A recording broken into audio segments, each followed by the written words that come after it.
Puthussery block Congress committee Indian medical അസോസിയേഷന്റെ image ആശുപത്രി മാലിന്യ പ്ലാന്റ് സന്ദർശിച്ച മാനേജ്മെന്റുമായി ചർച്ച നടത്തി.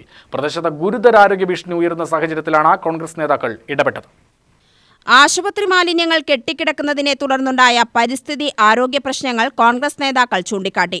കെട്ടിക്കിടക്കുന്ന മാലിന്യം മൂലം വായുവും ജലസ്രോതസ്സുകളും മലിനമാകുന്നതായും മഴക്കാല രോഗങ്ങൾ വ്യാപിക്കാനുള്ള സാധ്യത വർദ്ധിച്ചിരിക്കുന്നതാണെന്നും നേതാക്കൾ മാനേജ്മെന്റിനെ അറിയിച്ചു.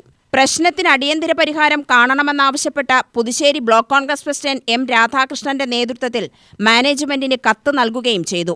ഇവിടെ വന്ന് വേസ്റ്റ് കൊണ്ടുവന്ന് ഡംപ് ചെയ്തതുമായി ബന്ധപ്പെട്ടിട്ട് പ്രശ്നങ്ങൾ ചർച്ച ചെയ്യാൻ വേണ്ടിയിട്ട് വന്നതാണ്. IMന്റെ ടെക്നിക്കൽ എഞ്ചിനീയറുമായി സംസാരിക്കാൻ വേണ്ടി വന്നതാണ്.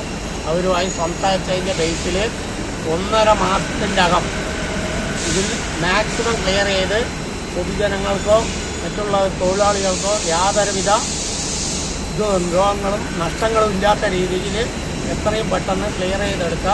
2 മെഷീൻ എന്താ പേര് ഇൻസുലേറ്റർ 2 എണ്ണം തകരാറായി 2 മാസം മുന്നതിൻ്റെ പേരിലുള്ള തകരാറാണ് ഈ സംഭവിച്ചിരിക്കുന്നത്. അത് ക്ലിയർ ചെയ്തിട്ടുണ്ട്. ഇനി എത്രയും പെട്ടെന്ന് ഡേ ആൻഡ് നൈറ്റ് വർക്ക് ചെയ്ത് എളുപ്പം ക്ലിയർ ചെയ്യുക എന്ന് പറഞ്ഞിട്ടുണ്ട്. പുതുശ്ശേരി മണ്ഡലം Congress president PB Girish, youth Congress മണ്ഡലം പ്രസിഡന്റ് N നന്ദകുമാർ, ബ്ലോക്ക് മണ്ഡലം ഭാരവാഹികളായ കൃഷ്ണനുണ്ണി, മുരളീധരൻ, ദിനേശ്, K സുരേഷ്, ബാലകൃഷ്ണൻ, ചാമി തുടങ്ങിയവർ പങ്കെടുത്തു. പ്ലാന്റിലെ തകരാറിലായ 2 ഇൻസിനറേറ്ററുകൾ 3 മാസത്തോളമായി അറ്റകുറ്റപ്പണി നടത്താത്തതാണ് മാലിന്യങ്ങൾ കെട്ടിക്കിടക്കാൻ പ്രധാന കാരണമെന്നാണ് കോൺഗ്രസ് നേതാക്കൾ ആരോപിച്ചത്. ഈ വിഷയത്തിൽ IMAയുടെ ഭാഗത്തുനിന്നും വീഴ്ച സംഭവിച്ചതായി ബന്ധപ്പെട്ട അധികൃതർ സമ്മതിച്ചതായും നേതാക്കൾ പറഞ്ഞു.